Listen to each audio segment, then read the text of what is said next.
What? Why you ain't subscribed yet, bro? It ain't nothing to subscribe, bro. It's free, bro. Hit the subscribe button. Join TOK right now. Don't be a lame. Join the gang, stupid. What's good, YouTube? It's your boy Corey, the one Kage Young Daggett. That's my slogan. Hey, and I'm back with another video, you dig? Today we're watching the shocking story of a savage prison drug lord. Hope y'all having a good day. If y'all not, hopefully the video makes it better. Without further ado, let's go.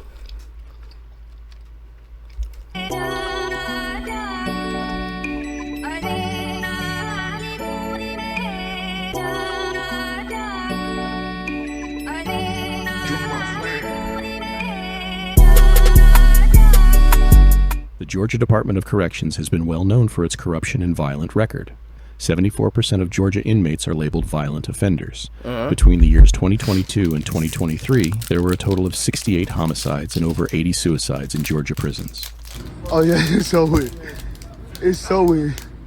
He wanna die. He wanna die. He really wanna die. He really wanna die. Ain't nothing. He wanna die.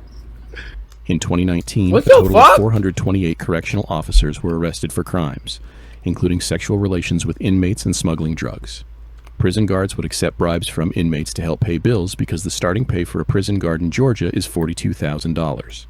Inmates would often pay guards amounts between $2,500 to $10,000 to smuggle in drugs, food, expensive clothes, and cell phones. There was one situation where an inmate serving a 15-year sentence for armed robbery got his hands on a cell phone and impersonated a well-known billionaire. I would be terrified of this chubby fat ass nigga. Look at him. He like he wanting to eat somebody, bro. He look like he just want to eat somebody. Convinced the bank to wire him $11 million and use the money to buy a $4.4 million house in Atlanta.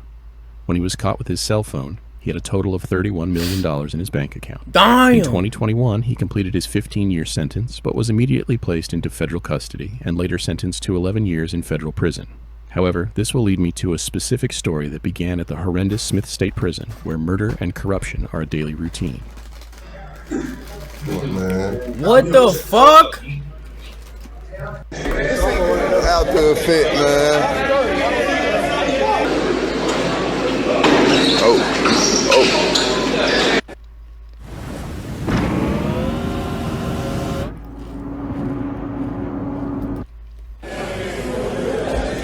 Nigga, that's a big ass machete. Where the fuck is these niggas finding custom loadouts at? Yeah, she get real in the trenches like that. The Draco is under me. That bitch in my lap now. Come and get him. You think I ain't on point? Run up if you want, shoot this bitch through the window. You hear me? Yeah, I just want that nigga for his phone and his knife. Do shit like that. Look at him roll it back there. Yeah, bitch. In the can with it. Yeah. You so fed. This niggas is so fed. Like, if you gonna do criminal shit inside of in jail, make sure not to post it, nigga. Freely. Free me. In March of 2019, Free you. Keep you, nigga. What the fuck? 24-year-old Nathan Weeks, who had been incarcerated since he was 16, was sentenced to 17 years in 2012 for a string of multiple armed robberies of pizza delivery drivers that he had been committing since he was 14. He would be transferred to Smith State Prison. Weeks eventually met and became close friends with fellow inmate Chris Sumlin, who was serving his second prison God damn, sentence nigga, after being released, 6'3", but was caught with possession of a firearm and cocaine, resulting in a 9-year sentence. Weeks eventually started a romantic relationship with multiple female prison guards and recruited the prison warden and male prison guards to help kick off his $1 million drug operation from his prison cell. Weeks started to flirt with Officer Jessica Gerling and eventually persuaded her to start bringing in drugs, phones, and designer clothing. He would have her coordinate drone drops to fly over the prison and drop methamphetamine from the drone. Officer Gerling would make over $3,000 for every time she smuggled in contraband, and with that money, she eventually bought a new Mercedes-Benz. In late June 2020, she showed up for a night shift at the prison and was caught with marijuana. As Gerling went through the scanners, something caught the screener's attention. She was strip-searched, but nothing was found. When officers searched her car, however, they found a condom stuffed with tobacco. Confronted with that evidence, she admitted she had another condom inside her underwear. It was found to contain a vacuum-sealed bag with 63 grams of marijuana. Gerling may have lost her job, but Weeks kept her on his payroll. She threatened her that if she stopped helping him and his inside organization, then he would kill her and her daughter. Gerling was scared and told Weeks that she wanted to quit, so he told her she could quit after she did one more drop for him. So Weeks hired prison guard Dennis Kraft, who Weeks would nickname Kraft as John Wick, a fictional Hollywood character known as a hitman. Weeks instructed Gerling to meet Kraft just before midnight on June 28, 2021, to give Kraft some drugs. When Kraft met up with Gerling outside her trailer park home, he shot her to death and drove off. Later that year, Chris Sumlin would be released from prison and was to serve 12 years on probation. Weeks would instruct and pay Sumlin $3,500 to take care of Jerry Lee Davis, who was a food delivery truck driver that delivered to the prison and would smuggle drugs in, but he quit smuggling drugs, which made Weeks furious. So Chris Sumlin broke into Davis's house while he was sleeping in bed next to his daughter and shot him to death. Damn! Over time, Weeks would pay the prison warden $30,000 to falsify documents and help coordinate the smuggling of jewelry and forbidden packages that were not allowed to be sent to the prison that contained drugs. Weeks then recruited 2 new prison guards, Officer Murphy and Officer Jones, who both lived with each other at the time. Jones would be Weeks' new girlfriend, taking the place of the deceased Officer Gerling. Another female guard would be fired for trying to sneak in $29,000 cash into the prison for Weeks. But there was a prison guard called Officer Rubin who refused to be bought and took her job seriously, wanting no contraband in the prison.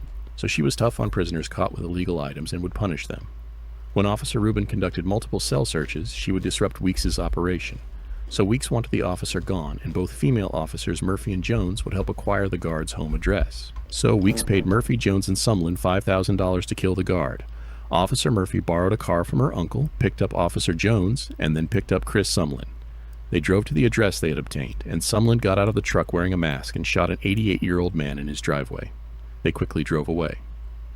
Unfortunately, the man Sumlin killed was Bobby Kicklighter, who happened to be the next-door neighbor of the intended target. The 3 suspects had killed the wrong man. Dumbass niggas, man! Dumbass niggas, man!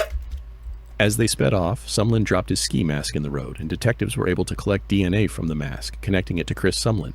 Sumlin was arrested, and when detectives searched through his phone, they found text messages between the female guards communicating and planning out the murder.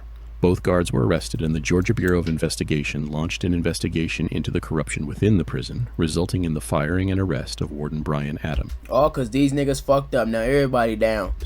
Weeks was placed in solitary confinement and also charged with Bobby Kicklighter's death. Sumlin was indicted on multiple charges, including malice murder, felony murder, burglary in the first degree, aggravated assault, possession of a firearm by a convicted felon, possession of a firearm during the commission of a felony, and conspiracy to commit murder. Nathan. Nigga.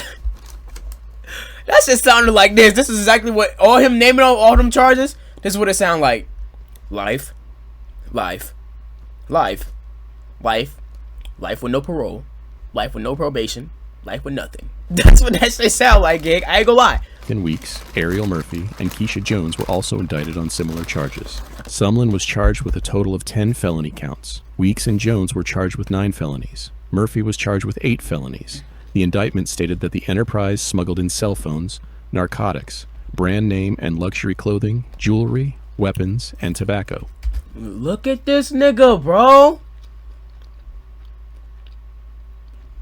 Bro think he Blade. How the fuck is Twin getting 2 full samurai swords in this bitch? What the fuck? Then they got piss in the cup. Still dirty, but he got that on him. Oh my god. The enterprise utilized Cash App, Venmo, Western Union, cryptocurrency, and U.S. currency to purchase contraband, bribe guards, and finance murder and other crimes of violence to protect other inmates for profit. How you flexing money in jail? While Weeks was supposed to be confined in solitary awaiting this trial, a lieutenant was caught moving $30,000 on Cash App for inmate Weeks and was fired. Weeks was paying the lieutenant $2,000 a week to move his money around on Cash App. The state of Georgia is currently seeking the death penalty for both Sumlin and Weeks, but the trial has been delayed because Weeks has failed to pay his attorney and claims he has no source of income. Both female prison guards remain in the county jail on a $750,000 bond and a $1.5 million property bond. It been every day for me right here, man. Right now. Yeah. What I've been having going on every day lately, man. Took me a sail and tried it out, man. Whoever the fuck bro is, this nigga is known for something on himself. I ain't gonna lie. He's known for something on himself. But I hope y'all like this bit.